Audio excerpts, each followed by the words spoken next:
Bienvenidos a Más Salud, soy Paola López y hoy vamos a hablar de las pérdidas, de los dolores, de situaciones que infortunadamente son constantes en la vida, que nos llevan a sentir quizá mucho miedo, a tener incertidumbre, a no saber cómo lidiar con el dolor.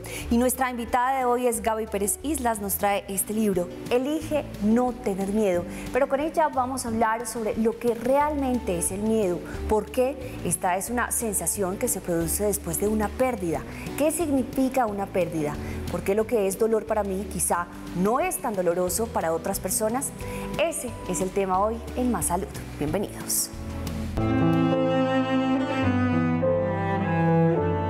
Las pérdidas y el miedo a ellas hacen parte del ser humano. En algún momento a todos, sin excepción, nos toca enfrentar el miedo a la muerte, el abandono, la desaparición, entre otros. La pérdida de cualquier objeto de apego genera un duelo. La intensidad del dolor y cómo se enfrenta a esta situación es muy variable, pues depende de la forma en la que se da la pérdida, lo preparado que estemos para enfrentarla, la naturaleza del ser humano y la historia de cada persona.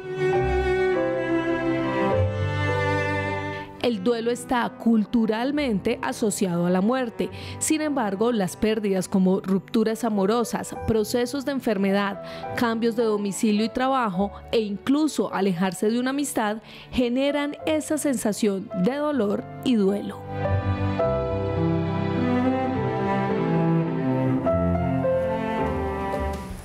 Y nuestra invitada de hoy es Gaby Pérez Islas. Ella es licenciada en literatura latinoamericana con estudios de maestría en tanatología y, como les decía, pues nos presenta este libro.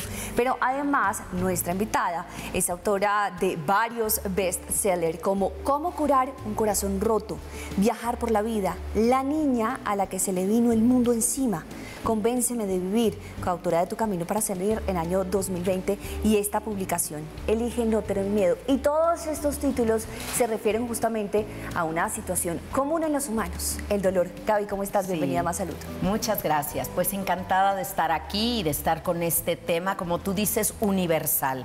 Si hay algo universal es la pérdida, porque tal vez en la pérdida está el crecimiento y el aprendizaje. ¿Y por qué tu inquietud respecto a estos temas? Siendo, digamos, una persona que nos ha compartido tantos libros tan interesantes y seguramente ha ayudado a tantas personas de salir de una situación difícil. Exacto, todos mis libros tratan sobre el tema del duelo y la pérdida, porque yo creo que la muerte es lo que nos da vida.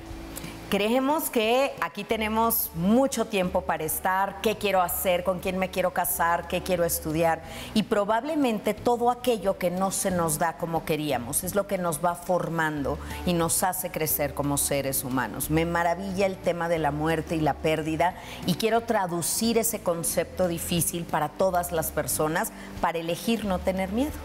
Y para ese tipo de experiencias, ¿cómo definir el dolor? ¿Qué es el dolor exactamente? Porque si bien es cierto, lo que a mí me duele puede que a ti no te afecte mucho, o puede que yo sí sienta empatía por eso que a ti te está causando dolor. Sí, es tan único como una huella digital. El dolor lo podemos dividir en dos cosas: el dolor físico, que todos los seres humanos por tener un cuerpo ya lo tenemos, y el dolor emocional, que le llamamos sufrimiento. Y el sufrimiento tiene como muchas facetas. Desde la empatía, yo puedo sufrir con lo que te pasa a ti, porque tenemos neuronas espejo y puedo verme reflejado ahí.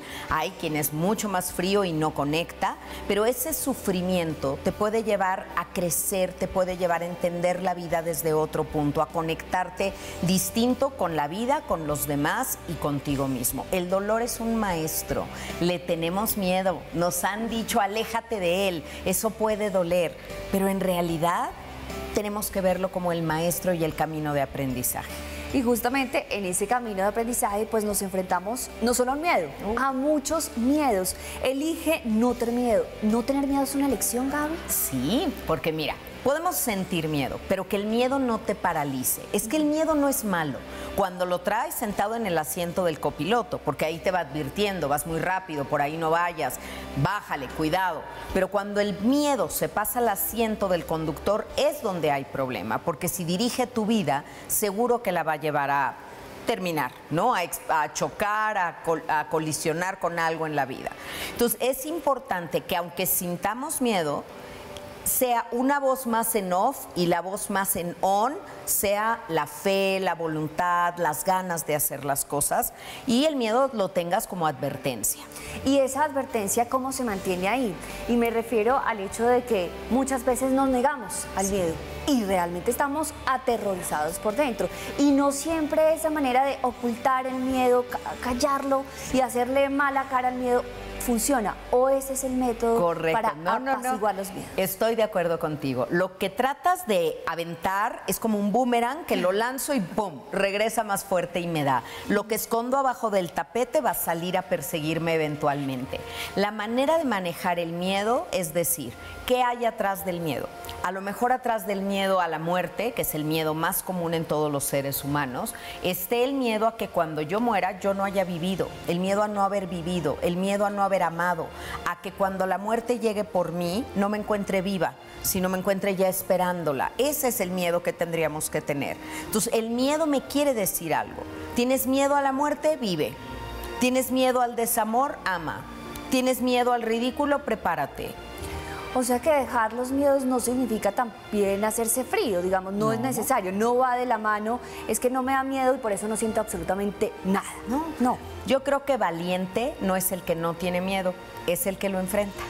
Y a propósito de cómo enfrentar los miedos más comunes, pues este libro es una guía perfecta. Nos habla justamente del miedo al abandono, por qué temo ser abandonado, del miedo a la muerte, qué hay detrás del miedo a la muerte, de la muerte de un hijo o una hija, una de las experiencias más dolorosas, dicen quienes la han vivido, el suicidio, qué pasa con nuestros jóvenes, el secuestro, duelo por la desaparición y los secuestros, qué pasa con la familia del secuestrado, 10 cosas para enfrentar este tipo de procesos. Todo aquí consignado en Elige no tener miedo. Vamos a una pausa y ya seguimos aquí en Más Salud.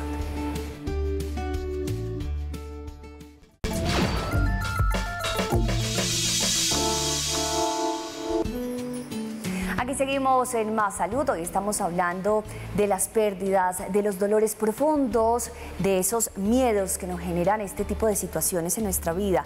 Gaby Pérez Islas es nuestra invitada. Ella es licenciada en Literatura Latinoamericana con estudios de maestría en tanatología y nos presenta Elige no tener miedo, cómo aprender a vivir después de un gran dolor. Y más o menos nos estábamos tratando de dar una explicación sobre lo que significa el dolor, sobre lo que en general puede significar una pérdida, sobre las consecuencias como el miedo que justamente traen este tipo de situaciones, Gaby. Pero también estábamos hablando en comerciales y en la pausa de que este libro presenta además testimonios, y hay una frase muy popular que dice que la realidad supera la ficción. Por más teoría que seguramente se sepa, se conozca, se haya escrito sobre el dolor, hay situaciones realmente extremas. Realmente extremas, cuando yo creo, después de 25 años de ejercicio profesional, que ya vi el peor caso de todos, la vida me sorprende y viene otro. Y también como me sorprende la capacidad del ser humano de generar dolor y de crear maldad, también me sorprende la resiliencia. El libro está lleno de historias, de testimoniales, casos reales de pacientes míos, en los que se nos demuestra que el amor le gana al dolor, que si tuviéramos una balanza en la que pudiéramos pesar, ¿cuánto pesa tu dolor? Muchísimo, pero ¿cuánto pesa tu amor? Pesa más. Y eso es lo que equilibra en la vida para poder salir adelante. Y ahí entonces hay que hablar de la tanatología, porque muchos desconocemos cómo funciona, digamos, esta terapia de choque, ¿podría ser así? Sí, yo le diría una disciplina de acompañamiento. Damos sesiones, un máximo de 10 sesiones. Es como un empujoncito cariñoso a que alguien retome las vías de su vida después de haber tenido una pérdida. Puede ser una intervención en crisis o aunque la pérdida haya sucedido hace muchos años, pero no has recuperado tu capacidad de volver a ser feliz, de reintegrarte a tu realidad. Entonces, una terapia corta, pero como una herramienta de vida. La tanatología para mí es la disciplina de la doctora Elizabeth Kubler-Ross, es un barandal de vida. Te tambaleas, te sostienes, ya vas bien, te sueltas. Gaby, en tu vida personal, seguramente y como en la de todos, pues has vivido situaciones difíciles, pero sin duda también tu testimonio será un ejemplo, es un ejemplo para muchas personas. Claro, pero yo siempre he creído que el dolor no te habilita para ayudar a otros, no necesariamente solo por haber tenido un dolor. O sea, yo he perdido a mis padres, obviamente por mi edad ya, y ese dolor me da un conocimiento de empatía, pero yo tengo que ponerle, pues, sapiencia, estudios, educación, para poder ayudar desde las herramientas. El lema del tanatólogo es consolar siempre, aliviar a veces, dañar nunca. Y cuando hablamos solo desde nuestra experiencia, puede haber algo que dañe en tu caso. Entonces, tengo importantísima aclaración, porque lo que tú dices, yo también he experimentado ese dolor, ¿sabes qué hice? Y ese sabes qué hice puede ser más dañino. Claro, porque yo sé lo que es perder a mi mamá, pero no sé lo que es para ti perder a la tuya. ¿Quién era tu mamá para ti? ¿Cómo era la relación? ¿Cómo se llevaban? Entonces, el peor error de cualquier terapeuta es creer que yo sé cómo te sientes. Yo no lo sé. A mí me interesa cómo te sientes. Dímelo, cuéntamelo, explícamelo. Y desde todas las herramientas que yo tengo, te las comparto para que tú puedas construir tu duelo. No hay un patrón, no hay una caja de zapatos en la que te quiero meter para vivir un dolor. Es un traje hecho a la medida. Es un traje hecho a la medida y sin duda no hay manera de tener esa medida justa sobre lo que significa el dolor en una persona y en otra, pero sí hay circunstancias que sabemos deben ser muy complicadas. Hay una parte aquí en este libro, en Elige no tener miedo, que se llama La muerte de un hijo o una hija. ¿Cuáles son los factores que complican este tipo de duelo? ¿Por qué se dice popularmente que este es uno de los dolores más profundos y más difíciles de superar? Lo es por el apego. Y depende qué te complica, que tu hijo sea tu mejor amigo, pero además es tu socio en el trabajo, pero también es tu compañero de viajes y estamos todo el día juntos. En México decimos somos familia muégano, porque es un dulce hecho de harina y miel que está todo pegadito, ¿no? Entonces así te imaginas a la familia. Eso complica mucho el duelo. Otro factor que lo complica es que estés separado, que hace un año que no te hablas con alguien y de pronto te enteras que murió. Se quedó mucho por resolver. La muerte de un hijo es sin duda uno de los cuestionamientos más difíciles de la vida. Creemos que hay algo equivocado, que un padre nunca debería de ver morir a un hijo, que sería el padre el que tendría que morir primero y el hijo enterrarlo. Pero la verdad es que todos somos candidatos a morir. El único requisito es estar vivo. Y gana una vez más el amor ahí, porque la luz que un hijo trajo cuando nació no se apaga en tu vida ni siquiera cuando partió. Pero este libro además me llama la atención que va más allá y no solo se refiere a esa pérdida de un hijo que ya tiene 15 años, 20 años, de una situación, de un accidente, sino habla de un dolor verdaderamente difícil de superar, la pérdida de un hijo, la menos valorada cuando hay abortos, cuando hay un embarazo que no finaliza como la sociedad espera.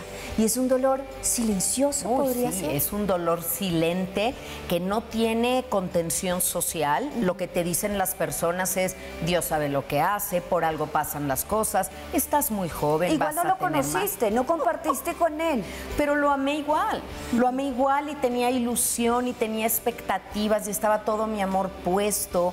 Con este hijo que muere todos mis sueños y mis expectativas. Y si el amor es real, el dolor es real. Tenemos que recordar esto para dejar de poner en una escala los dolores. Cuando muere un padre, bueno, pero ya tenía 80 años. Oye, no lo quiero por joven o por sano, lo quiero porque es mi padre. No importa la edad que tuviera. Como que socialmente nos hemos puesto unos estándares para justificar el dolor, para validar el dolor socialmente. Entonces, si es muy adulto, pero ya viviste con él. Si no ha nacido, pero no lo conociste. Y así nos estamos tratando de eximir un poco la responsabilidad social del dolor. Correcto, y además queremos quitarle el dolor al otro cuando hay que dejarle la dignidad de su dolor y hay que aprender a estar con el dolor del otro. No querer hacer chiquito su dolor, sino grande a la persona. Esa es la diferencia, eso es lo que buscamos los tanatólogos. Validar la pérdida de una mascota, que para muchos es, ay, es un perro. ¡Es mi perro!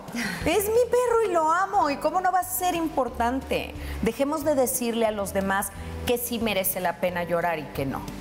Y cuando hablamos justamente de lo que merece o no la pena llorar, cuando siendo parte del entorno de esa persona que está sufriendo un dolor, debe haber preocupación. Sí. Cuando esta persona realmente no para de llorar o cuando nunca llora, porque también hay otro tipo de reacciones. Tienes toda la razón. Yo creo que las señales de alerta son cuando el doliente no está durmiendo, alguien que no duerme no piensa con claridad, cuando ha dejado de comer o come todo el día y cuando vemos que su línea de pensamiento es muy negra, cuando está diciendo cosas como yo ya me quiero morir, yo para qué sigo, ya no le encuentro sentido a la vida. Esas son señales de alerta en el que tenemos pues que intervenir de alguna manera, y regalar un libro como Elige no tener miedo es decirle: aquí es donde hay el conocimiento que necesitas para saber que uno sobrevive la muerte de un ser querido, pero abandonarte a ti mismo, eso sí no lo sobrevives.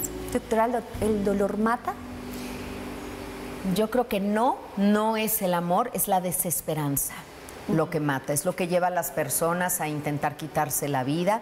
El próximo domingo es el Día Internacional de Prevención al Suicidio y es algo de lo que tenemos que hablar, porque la mayoría de las personas que quieren morir no es que quieran morir realmente, quieren dejar de vivir de la manera como están viviendo.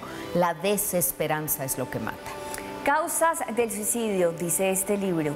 El suicidio siempre es multicausal y nunca podremos tenerlo claro, pues la parte que necesitamos para saber la verdad ya no está con nosotros, ya no está ese pedacito de conciencia que nos está diciendo que hay una alerta y que de pronto estamos procediendo de alguna manera que no es correcta o que se podría proceder mejor para evitar pensar en el suicidio. Momento de la pausa, ya seguimos hablando de este libro, Elige no tener miedo, y entramos al tema del suicidio.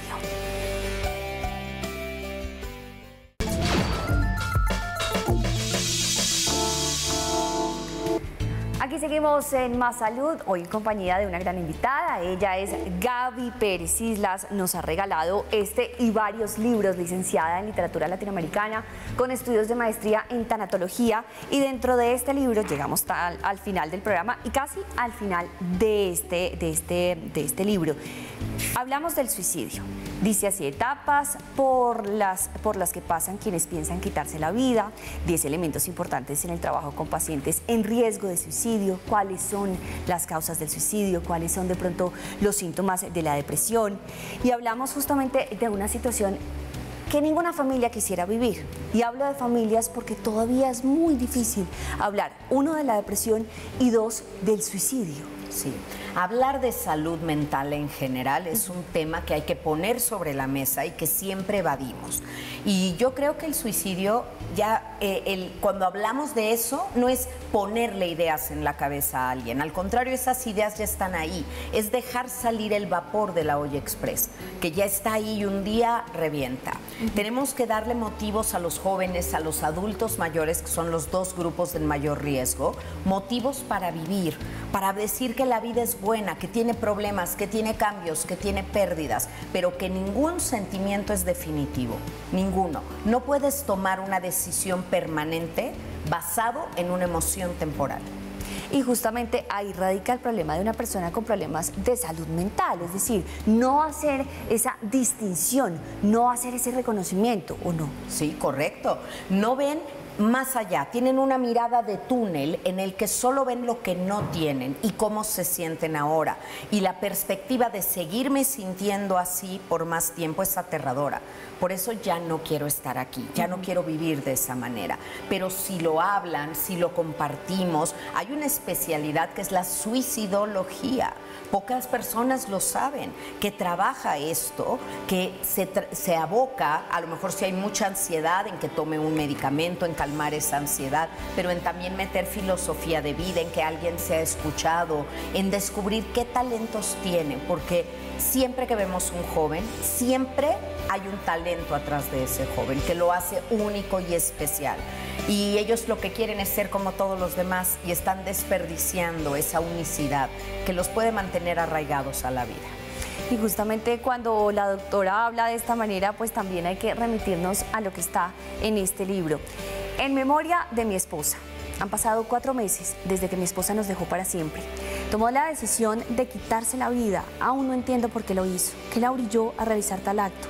Tampoco lo sabré nunca. impresionante, y creo que esto nos emociona porque además uno piensa, pero ¿cómo así el esposo no hizo nada? ¿Pero cómo así la mejor amiga no hizo nada? ¿Pero cómo así los papás no se dieron cuenta? Sí, es que no tienes que darte cuenta, y acuérdate de una cosa, el suicida no pidió ayuda. Entonces necesitamos apoyar y respetar a la persona que se equivocó, lo digo fuerte y claro, porque el quitarte la vida no soluciona nada, acaba con las posibilidades, pero tenemos que respetarlo. No vas a dejar de querer a alguien porque se equivocó, pero el juicio social de la familia, ay, pobre joven, ¿qué estaría viviendo en casa? No, a lo mejor no era en casa, el tormento era aquí arriba, en la mente, y eso es con lo que no puedes. Entonces, si no pidió ayuda, tú no tienes por qué ser psiquiatra, tú no tenías por qué haberte dado cuenta, tú quieres a la persona, y el amor es un filtro que no te deja ver realmente lo mal que está. Por eso le pido a todo el mundo que nos esté escuchando y viendo en este momento, si te sientes mal, habla, pide ayuda, levanta la mano. Di cosas claras, porque a veces hay como señales, pero el otro no tiene por qué captarlas, porque a lo mejor lo confunde con adolescencia, con el comentario clásico de un joven. Pidan ayuda, porque siempre hay caminos para decirle sí a la vida. Y quizá esa persona no encontró los caminos adecuados o confundió el miedo, eligió no tener miedo solucionándolo de esta manera con el suicidio. Exactamente, exactamente, es postura vital. Porque las cosas pasan, todo pasa, y la vida te puede sorprender el día de mañana porque conoces a alguien, porque te dan ese trabajo, porque tienes un logro. Entonces hay que creer y tener curiosidad por lo que sigue en la vida. Sustituyamos el miedo por curiosidad. Yo tengo una herramienta que creo la quiero poner al servicio de todos, que es un podcast que se llama Después de la Pérdida, y lo pueden encontrar en todas las plataformas de podcast. Después de la Pérdida fue creado en pandemia, justo cuando la necesidad de filosofía de vida y de actitud era más necesaria, y ahí está, es uno de los más escuchados de salud mental, es gratuito, y creo que todos debemos de acceder a esta información. ¿Cómo se llama el podcast? Después de la Pérdida. Después de la Pérdida. Eso, y por supuesto los otros libros, como Curar un corazón roto, Viajar por la vida, La niña a la que se le vino el mundo encima. Brevemente, ¿este libro de qué se trata? Es un cuento de amor, una historia de amor y de resiliencia. Una jovencita que tiene una pérdida y siente que cae en un pozo muy profundo. ¿Cómo salir de ahí? ¿Cómo darte cuenta que no debes de renunciar a quien eres cuando más lo necesitas? Y por supuesto, elige no tener miedo. Gaby, ya para despedirnos, 3 cosas básicas para no tener miedo, para elegir de mejor manera el miedo, que nos puede acompañar, pero como copiloto, no como conductor de nuestra vida. Bueno, yo creo que no alimentar la parte de nuestra mente de pensamiento catastrófico. No te vayas por el camino de todo lo que puede salir mal, mejor muévete por el camino de todo lo que puede salir bien. No descuides el cuerpo. Cuando estamos mal dormidos, mal comidos, sin hacer ejercicio, la mente empieza a jugarnos trucos. Tenemos que mantener el cuerpo sano para que la mente siga sana. Y yo les diría de tercer punto, hay que incrementar nuestra vida espiritual. La profundidad y la fe va a ser un barandal que te sostenga en la vida. Esto, y además, bueno, toda la buena información que hay en redes sociales, ahí me pueden encontrar como @GabyTanatóloga. Gaby Tanatóloga, esta es su misión de vida. Esto es lo que yo hago, estar ahí para transmitir esperanza. Ojalá que sigan estos puntos y que lean y regalen Elige no tener miedo. Porque soportar un duelo no es tarea sencilla. Algunas personas quieren atravesar ese proceso con un corazón de piedra, mientras otras optan por escucharlo y entregarse a los sentimientos y a las emociones que se generan, y también ese es el camino, abrir el corazón. Gaby, muchísimas gracias por acompañarnos. Gracias, me encantó estar contigo. Maravilloso libro, maravillosos libros que hacen parte también de la hoja de vida de Gaby Pérez Islas. Hasta aquí, más salud, gracias por acompañarnos.